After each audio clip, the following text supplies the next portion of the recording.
warahmatullahi wabarakatuh. Kembali lagi bersama saya Ladisa Safamori, NIM 19060100, jurusan Ilmu Ekonomi Fakultas Ekonomi Universitas Negeri Padang. Baiklah, di video kali ini saya akan melanjutkan pembahasan yang kemarin, lanjut ke bab berikutnya, yaitu bab 11, perumusan kebijakan pembangunan serta peranan pasar, negara, dan masyarakat. Yang pertama, persoalan keseimbangan. Dalam bab ini kita akan membahas peran dan keterbatasan perencanaan dan pembuatan kebijakan pembangunan yang dilaksanakan di negara berkembang. Di bab ini kita juga akan mengupas masalah-masalah dalam transisi ekonomi menuju perekonomian pasar yang lebih kompetitif, dan mengangkat beberapa pertanyaan fundamental seperti peran yang tepat bagi negara dan bagaimana efektivitas ekonomi sektor publik dan swasta yang dapat saling mendukung. Perencanaan pembangunan itu konsep dan logikanya. Mistik dari perencanaan nasional secara luas diyakini memberikan mekanisme kelembagaan dan organisasional yang penting dan mungkin satu-satunya untuk mengatasi hambatan utama pembangunan dan menjamin tingkat pertumbuhan ekonomi yang tinggi dan berkelanjutan. Untuk itu, mengejar ketertinggalan dari para penjajahnya, negara-negara miskin diyakinkan bahwa mereka memerlukan perencanaan nasional yang menyeluruh. Nah, apa sebenarnya hakikat dari perencanaan pembangunan? Perencanaan ekonomi bisa diartikan sebagai upaya-upaya yang dilakukan secara sengaja oleh pemerintah untuk mengkoordinasikan pembuatan keputusan ekonomi dalam jangka panjang, serta juga untuk mempengaruhi, mengarahkan, dan dalam beberapa kasus tertentu juga untuk mengendalikan tingkat dan pertumbuhan variabel-variabel ekonomi pokok dari suatu negara demi tercapainya tujuan-tujuan pembangunan yang telah ditetapkan sebelumnya. Nah, sebuah rencana ekonomi itu adalah serangkaian target ekonomi kuantitatif tertentu yang harus dicapai dalam kurun waktu tertentu dengan menerapkan strategi yang tepat untuk mencapai target-target tersebut. Lalu, rencana ekonomi dapat bersifat komprehensif atau parsial. Sebuah rencana komprehensif menetapkan target-target yang meliputi seluruh aspek atau sektor penting dari perekonomian nasional. Rencana parsial hanya meliputi bagian-bagian tertentu dari ekonomi nasional, sektor industri, pertanian, sektor publik, dan sektor luar negeri. Terakhir, proses perencanaan dapat digambarkan sebagai pelaksanaan di mana pemerintah pertama-tama memilih sasaran modal sosial, kemudian menetapkan berbagai target dan akhirnya menyusun kerangka kerja untuk implementasi, koordinasi, dan pemantauan rencana pembangunan. Logika perencanaan pembangunan itu, kegagalan pasar di negara berkembang dihinggapi oleh berbagai ketidaksempurnaan struktur dan operasi. Kegagalan pasar ialah fenomena yang timbul akibat ketidaksempurnaan pasar yang melemahkan keberfungsian dari ekonomi pasar itu sendiri. Mobilisasi dan alokasi sumber daya. Argumen ini menekankan bahwa perekonomian negara berkembang seharusnya tidak menyia-nyiakan sumber daya keuangan dan manusia terampil yang terbatas dalam usaha yang tidak produktif. Dampak sikap atau psikologis seringkali diasumsikan bahwa suatu pernyataan terinci mengenai tujuan ekonomi dan sosial nasional dalam bentuk rencana pembangunan yang spesifik dan menimbulkan dampak-dampak sikap atau psikologi penting pada penduduk yang beragam dan seringkali terfragmentasi bantuan luar negeri. Perumusan rencana pembangunan rinci seringkali menjadi syarat perlu untuk memperoleh bantuan luar negeri bilateral maupun multilateral. Untuk proses perencanaan itu ada beberapa model dasar. Ada 3 tahapan perencanaan. Yang pertama, model pertumbuhan agregat, yaitu model pertumbuhan agregat ini memproyeksikan variabel-variabel makro, sebuah model ekonomi formal yang menggambarkan pertumbuhan dari suatu perekonomian dalam satu atau sedikit sektor dengan menggunakan sejumlah variabel terbatas. Selanjutnya, tahapan perencanaan yang kedua, model multisektor dan proyeksi sektoral, input-output. Model multisektor dan proyeksi sektoral ini adalah model formal yang membagi perekonomian berdasarkan sektor dan menelusuri aliran pembelian atau input dan juga penjualan yang disebut dengan output antar industri. Kemudian tahapan perencanaan yang ketiga ialah penilaian proyek dan analisis biaya manfaat sosial. Penilaian proyek dan analisis biaya manfaat sosial ini ialah penilaian proyek salah satu analisis kuantitatif dari kelayakan relatif dari menginvestasikan sejumlah dana publik atau swasta dalam proyek alternatif. Sedangkan analisis biaya manfaat ialah analisis ekonomi di mana biaya pribadi dan sosial aktual dan potensial dari berbagai keputusan ekonomi dibandingkan terhadap manfaat pribadi dan sosial aktual dan potensial. Keuntungan sosialnya ialah selisih antara manfaat dan biaya sosial, baik itu manfaat yang terasakan secara langsung maupun manfaat secara tidak langsung. Kemudian, kegagalan pemerintah dan preferensi atas pasar alih-alih perencanaan.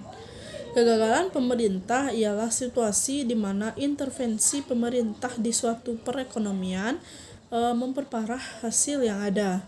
Sedangkan itikat politik ialah upaya gigih oleh individu dalam otoritas politik untuk meraih sasaran ekonomi tertentu melalui berbagai reformasi kebijakan. Kemudian ada perekonomian pasar, prasyarat sosiokultural dan prasyaratan ekonomi. Pasar memberikan banyak hal positif, diantaranya menghantarkan barang yang diinginkan konsumen pada tempat dan waktu yang sesuai dengan keinginan mereka dan memberikan insentif bagi inovasi. Namun, di samping memiliki dampak negatif, di samping memiliki hal-hal yang positif, tentu juga pasar memiliki hal yang negatif. Konsensus Washington mengenai peran negara dalam pembangunan dan perkembangan berkelanjutannya. Ke-10, baris konsensus Washington cukup mengejutkan dilihat dari apa yang termuat maupun dari apa yang tidak termuat. Tidak ada pernyataan mengenai pertumbuhan bersama, mengenai kebutuhan inti untuk fokus pada pengentasan kemiskinan absolut untuk mencapai pembangunan yang bermakna. Dari itulah kita menuju ke konsensus baru.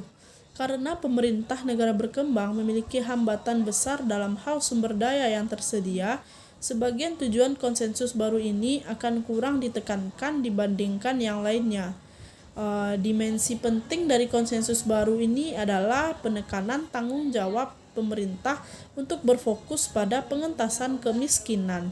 Konsensus baru tersebut juga tidak mencakup sejumlah fitur yang menurut sejumlah pengamat merupakan hal yang penting dalam menopang keberhasilan di Asia Timur ini. Ekonomi politik pembangunan yaitu teori perumusan dan reformasi kebijakan.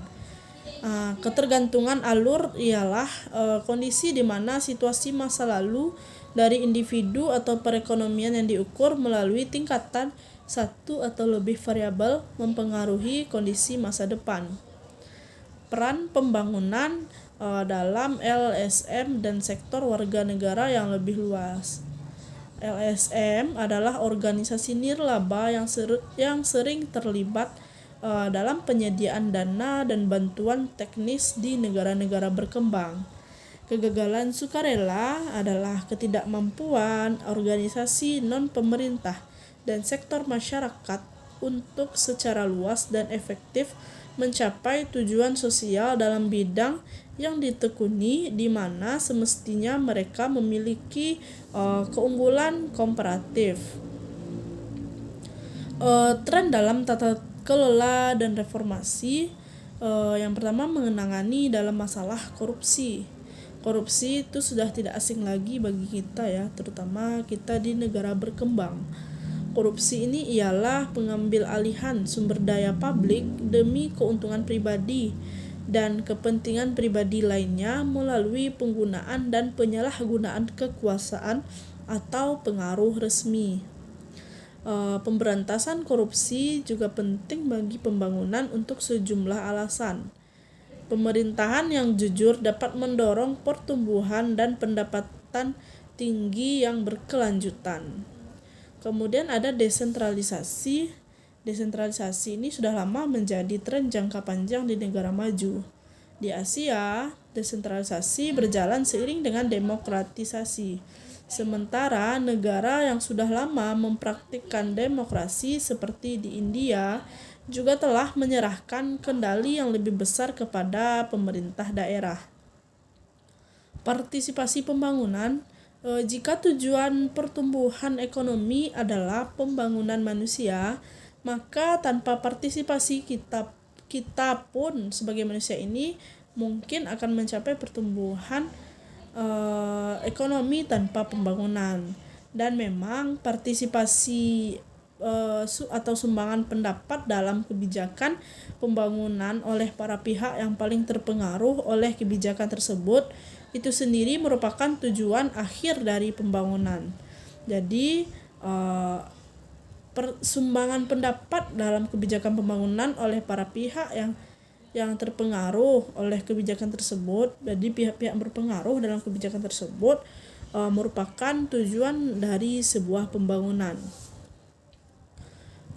Partisipasi publik yang murni di semua tingkat memberikan landasan bagi terbentuknya pemerintah yang demokratis dan responsif. Dapat disimpulkan bahwa keberhasilan pembangunan ekonomi membutuhkan perbaikan fungsi sektor publik, swasta, dan warga negara. Masing-masing memiliki kelemahan yang harus diatasi, memiliki kelemahan serius yang harus segera diatasi. Partisipasi pembangunan ini telah didiskusikan selama berpuluh-puluh tahun. Perserikatan Bangsa-Bangsa atau PBB telah mempromosikannya sejak tahun 1970-an. Telah menjadi bahasan yang populer di antara para akademisi di tahun 1980-an dan tahun 1990-an. Bank Dunia dengan lantang menyuarakan partisipasi pembangunan. Kritikus mengeluhkan bahwa ketika Bank Dunia menggunakan istilah partisipasi, seringkali diartikan sebagai suatu strategi untuk mengurangi biaya proyek atau untuk menghindari kritikan. Tetapi Bank Dunia dengan jelas menemukan manfaat dan melibatkan pemerintah dan masyarakat guna menumbuhkan rasa memiliki dalam proyek dan reformasi pembangunan. Hanya dengan cara demikian, reformasi dapat dijalankan secara serius dan berkelanjutan. Kelemahan potensial apa yang terkandung dalam prinsip partisipasi murni? Pertama, negara-negara termiskin perlu membuat keputusan kebijakan dan mendapatkan langkah pertolongan dengan segera. Negara miskin yang berutang besar dan memerlukan bantuan utang merasakan tekanan untuk membuat rencana dengan segera, memberikan sedikit waktu nominal atas partisipasi masyarakat. Bahkan jika mekanisme untuk memastikan bahwa terdapat suara yang cukup untuk menampung preferensi yang disuarakan dan untuk menjalankan suatu cara untuk mengimplementasikannya. Namun dalam banyak hal mekanisme untuk menyalurkan partisipasi murni tidak tersedia untuk menyediakannya pun memerlukan waktu bertahun-tahun, bahkan dengan dukungan penuh dari pemerintah pusat dan daerah. Pembedaan berbagai jenis partisipasi yang berbeda merupakan titik awal yang sangat baik dan telah dikemukakan oleh sejumlah penulis. Sebagai contoh, John Cohen dan Norman Uphoff mengkaji derajat partisipasi menurut 3 dimensi: jenis partisipasi dalam pengambilan keputusan, implementasi, manfaat, dan evaluasi. Identitas partisipan meliputi warga, pemimpin, personel pemerintah, dan personel asing. Dan bagaimana partisipasi terjadi, dasar, bentuk cakupan, dan efek partisipasi. David Dassler dan Donald Schock membedakan partisipasi murni yang dapat meliputi partisipasi di bawah kendali penduduk maupun melalui kerjasama dengan kekuasaan yang didelegasikan atau kesepakatan kemitraan antara warga negara dan lembaga dengan partisipasi semua yang meliputi penentraman konsultasi dan informasi tanpa pembagian kekuasaan. Begitu juga dengan terapi dan manipulasi. Persoalan yang lebih mendalamnya yaitu bahwa partisipasi murni seringkali tidak menjadi kepentingan pejabat pemerintah lokal dan nasional dan elit lainnya. Banyak LSM yang berkomitmen, setidaknya di atas kertas, terhadap bentuk partisipasi yang lebih utuh, dan bantuan seringkali disalurkan melalui organisasi ini. Namun, staf LSM sering beranggapan, entah benar atau salah, bahwa para penerima manfaat tidak mempunyai keahlian atau pengalaman yang diperlukan untuk membuat keputusan yang mendasar atau mengelola proyek secara efisien. Kompetensi administratif dari para penerima manfaat merupakan hasil yang lebih tidak berwujud dibandingkan misalnya persentase petani yang menggunakan saluran irigasi.